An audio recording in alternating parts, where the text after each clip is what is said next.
Coming up on Your Mind First, we're going to look at ACSA's role in addressing the mental health crisis. What have we been doing over the last couple of years?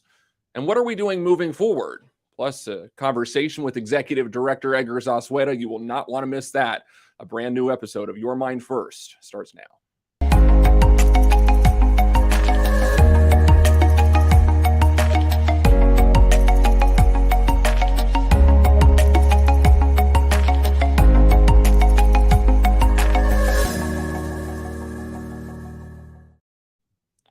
Welcome into Your Mind First here on ACSA YouTube and ACSA Facebook. My name is Michael Kelly. Thanks so very much for being with us here on this Tuesday afternoon. What a treat we have for you today.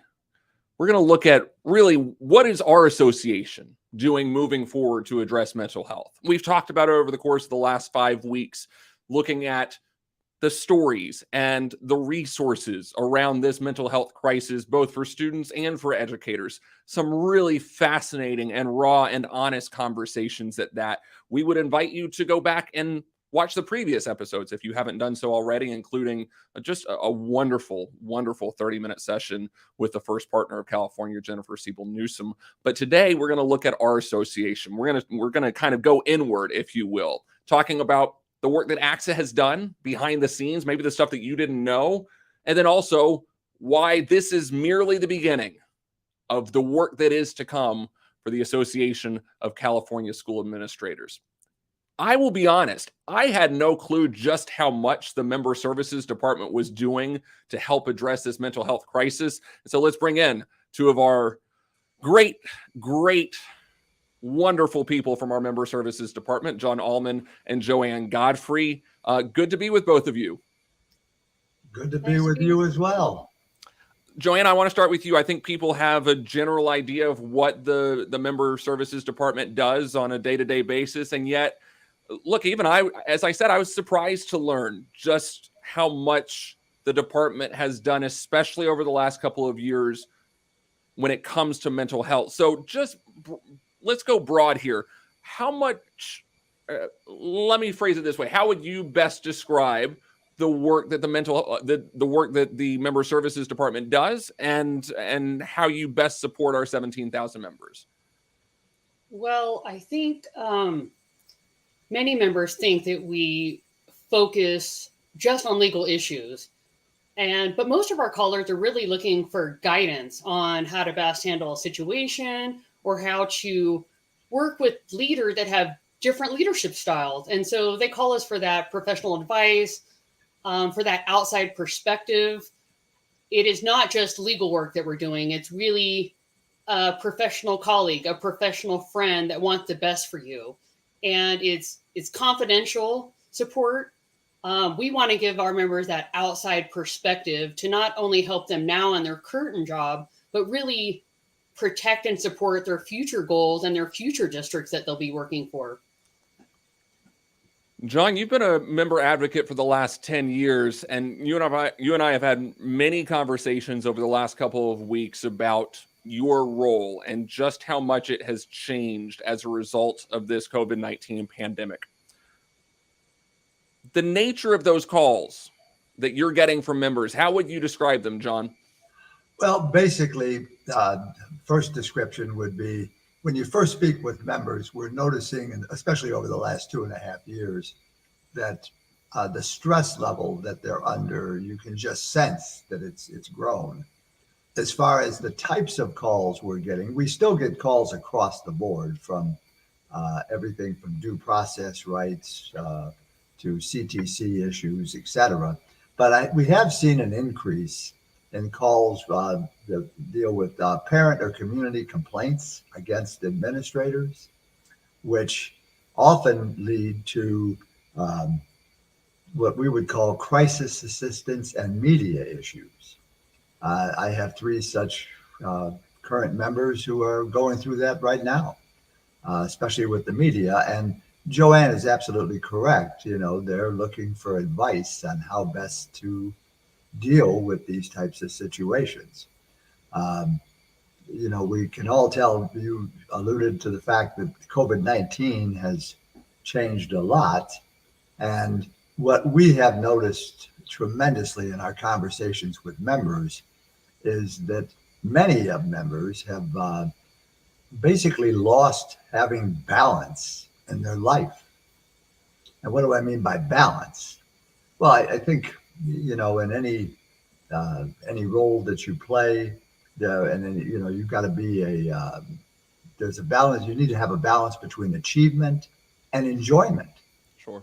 And right now, with dealing with openly hostile people, it adds to your stress. And then right along with it, throughout a lot of the pandemic, enjoyment was kind of at a premium because a lot of the things that you do in your private life, you weren't really comfortably able to do them. And that really adds to your stress level. So we are seeing a lot of that and trying to provide the best advice we can. Uh, in some cases, we've actually, had conversations with people about seeing their physician, getting some guidance from them as well. It's just it's a tough climate we live in, and a very tough political climate right now for every California school administrator. And I'll say this, John, the number of conversations we're having with members, both on camera, off camera, on the phone, I mean, you name it, all of them keep bringing up the fact that they are struggling in one form or another. It might be burnout, it might be anxiety, it might be depression. We're seeing this time and time again. And so there's clearly much more work that needs to be done. I want to ask the both of you this next question because, as we said, John, you've been with ACSA for 10 years as a member advocate. Joanne, 22 years for you. And so I'm the baby of the group here when it comes to experience with ACSA. And so I'm curious to know, given your years of expertise working for this association and the fact that we know that this mental health crisis is not going away anytime soon, and we have to do more to address it for our students and for our educators, what would you like to see ACSA do moving forward to help get educators and students into a better place? Joanne, I'll start with you. Well, the member assistance and legal support team obviously is a passion of mine. I've been doing it for 22 years. We have 7 advocates that are just amazing. Not only are they intelligent, they have the experience, but they truly care. They check on our members, they call them back, they think about them on Friday night to make sure they're going to have a good weekend. And that is amazing work that I don't want to see stop. And I just want more members to know that that's available to them, that professional advice, the legal advice, the friend that you just need to talk to really give you a different perspective. But in the future, above and beyond that, it would be really nice if ACSA had a mental health line for members, a website that they can access to get that additional support from experts in the mental health field. I think that would be a really nice additional benefit to go along with this long-standing program that we've been running. So I just think having that additional support for our 17,000 plus members would be amazing, and it would be so needed, especially in these last 2 years. I think the work has just gotten more difficult and more stressful. And we have amazing administrators that we want to take care of, and we want to make sure that they have a balanced life so they can really help our students. And that's what it comes down to at the end of the day. By the way, if you have suggestions for ACSA, we would invite you to put them into the chat. We know that you are the ones who are doing the work day in and day out. And so while we can certainly have conversations about what we need to do moving forward, we also want to hear from you because you're the ones who are in it right now. John, how about you, sir?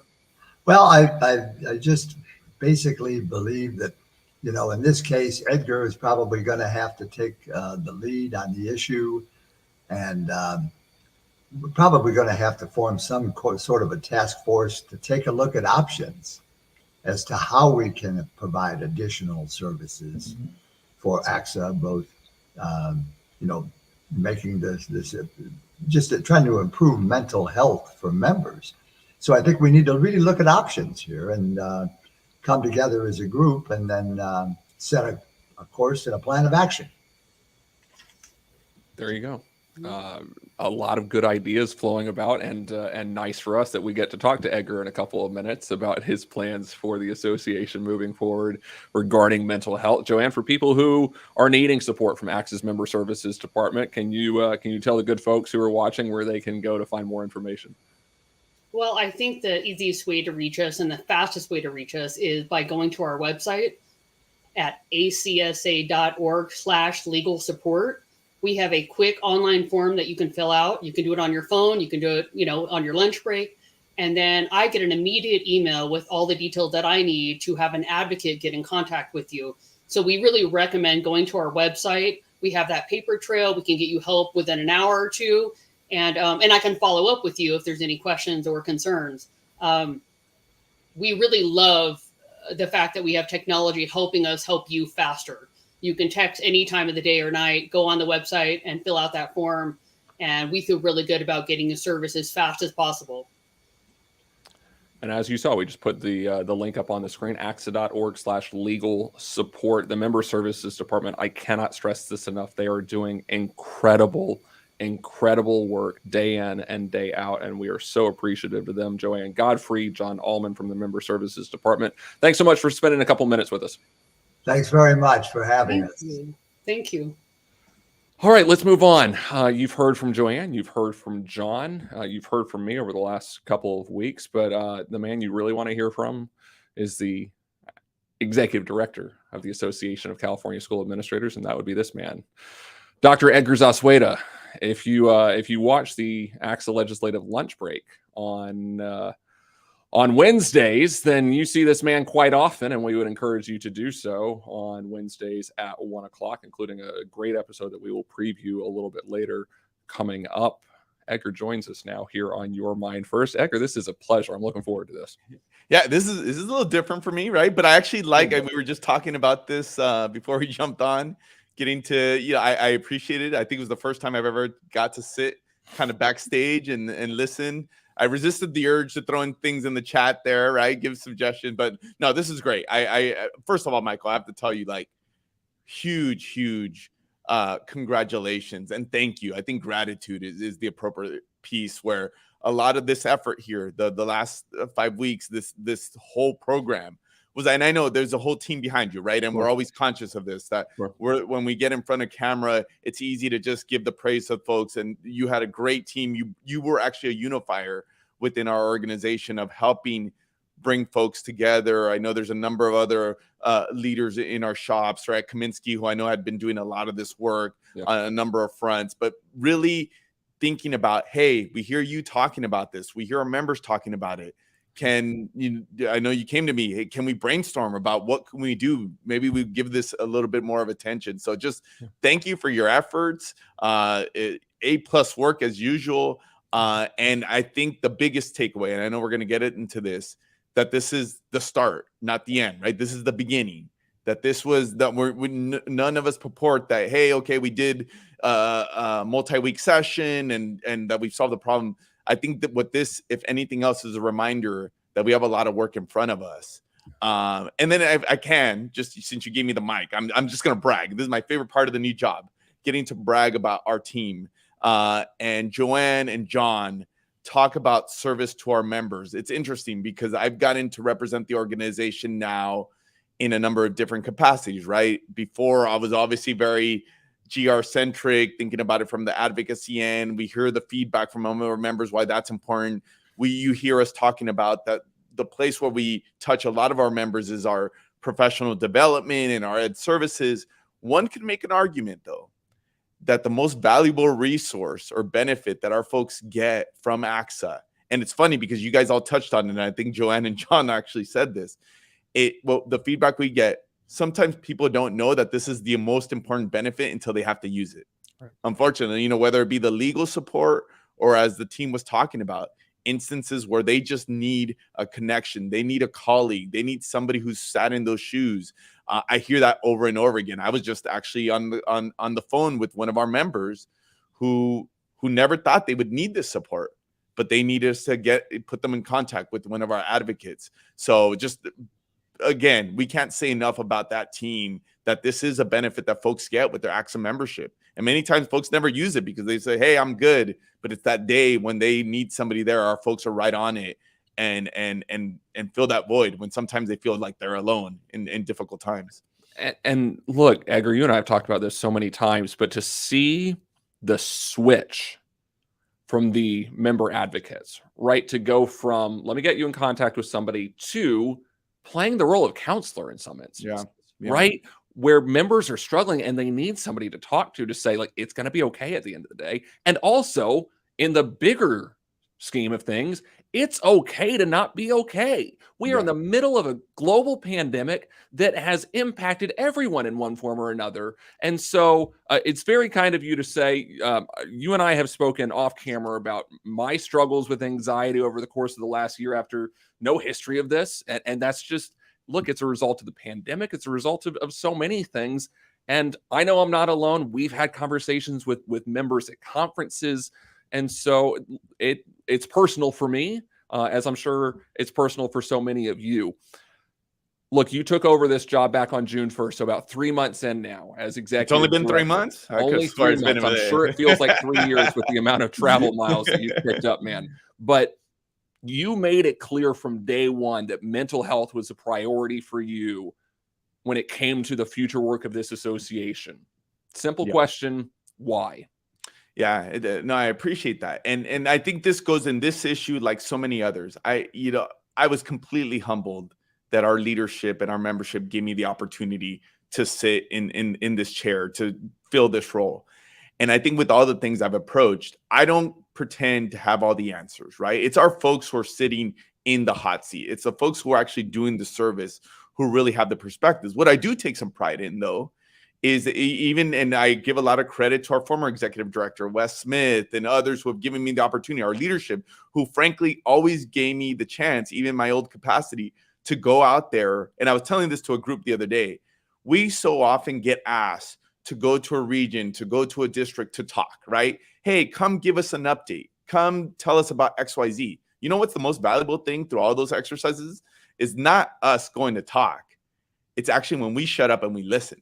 Right. And I think that was the big takeaway for me, even before I got this gig, especially coming off of the last couple of years, whether it been virtual, doing these type of things every week or getting to go out in the field, that what was telling for me, even for veterans that had been in this game for, decades, our leaders who have been doing this for 20, 30 years, when they were saying that literally last year, the year before, were some of the toughest, if not the toughest years of their career, and how that was really wearing not only on themselves, but on their teams. And obviously the old adage that like, you can't take care of your students if you first don't take care of yourself. I think that it just became a consistent theme. And I think it organically just came up. And I think as we heard this, and I say we, because I think us as a team at ACSA, we were hearing this, I think we were all left like, we need to do something more. We're not gonna, we don't have the panacea, right? And a lot of the answers come from the field, but what can we do to at least help facilitate this conversation? And John talked about it, and we'll get into what's next. But when folks, when literally legends in the field, like John Naldman, are talking to us about like, hey, there's an opportunity here for us to provide a little bit more support. I think for me, it was an easy one. In terms of, I think there's more opportunity for us in an organization to provide a little bit more support on that end. Sure. Look, you've been on the road a lot, as we said, the last couple of months. I mean, you really, from the get-go, said, I want to go up and down the state, meeting with our members. You've had the opportunity to have conversations with them when it comes to mental health. What have you learned? Yeah, it was telling, and I think this goes back to the conversation we were having just now, is that no matter what the topic was, we could have been in there talking about legislation. We could have been in there talking about professional development. We could have been talking about whatever it is. If we just had an open conversation, when we stopped talking and when we listened, this, I think, came up in every single conversation, almost every single conversation I was having with folks around the state. Not to mention, I think it was in May, we did, and a shout out to Margarita on our team, who leads our member services, who had an idea of let's survey our members. And she's always great about trying to go get that temperature from our field. And at the leadership assembly, we did a kind of a one-off survey just with the leadership there about what are the pressing issues and what are things that ACSA can do and support as we look into this next school year. And mind you, again, the context was this in May at the end of a very difficult year for all of our leaders. And the number one thing that populated in this survey from our folks was them worried about educator burnout, mental wellness for not only them. And this is what I appreciate. They always bring up the students, and rightly so. The basically the fallout of us having to navigate the last couple of years as everybody's had to, that this has obviously had taken a toll on our young people, but that they're seeing it more and more on their teams. And it's interesting because our folks are leaders. They rarely talk about it in the I form. They rarely talk about it myself.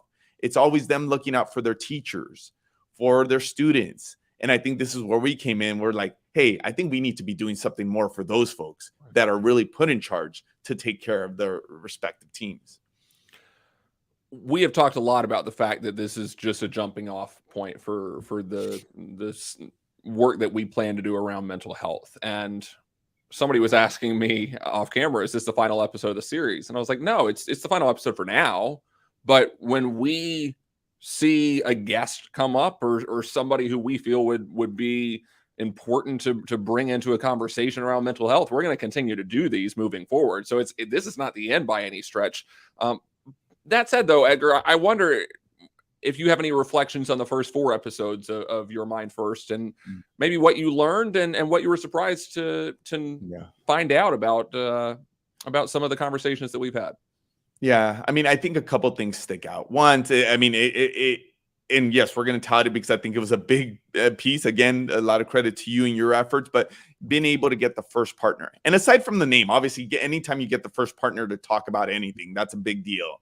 And that I think that just shows also the influence and the connection of the organization, the fact that we're able to get the first partner on the show. But more so than just the name, I think it was what she brought to the conversation.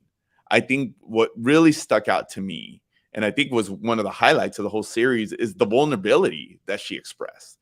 Her talking about some of the challenges she has had as a parent, she has had as a partner to, the governor of California, right? While we're maybe talking about different field, different industry, I think we've all felt this. We've all felt that pressure about, am I doing good enough for my kids?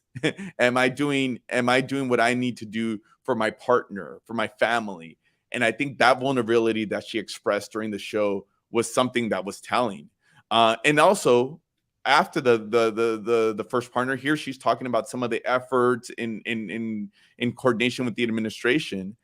Also, the next week, I think a week or two, there's some announcements on the governor's front. I'm not giving ACSA credit for saying that because we brought up this conversation, right?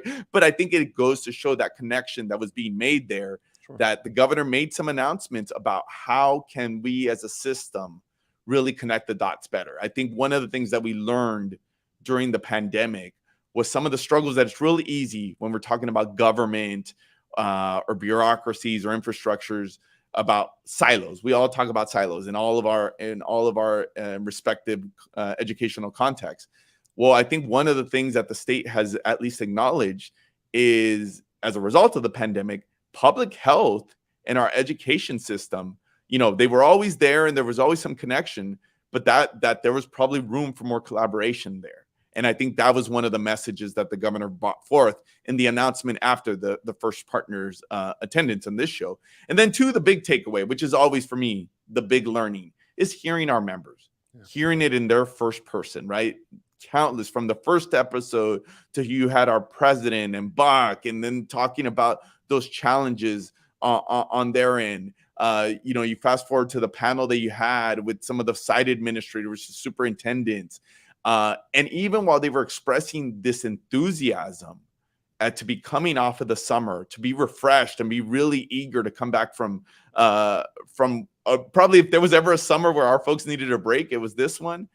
And you heard that enthusiasm, but also that the challenges aren't over. And this is one of the themes we're talking about across the board, that, hopefully the worst of COVID, so we think, is over, but what the impact has been and what they're facing on the staffing challenges, or folks who just left the field because they said, I've had enough.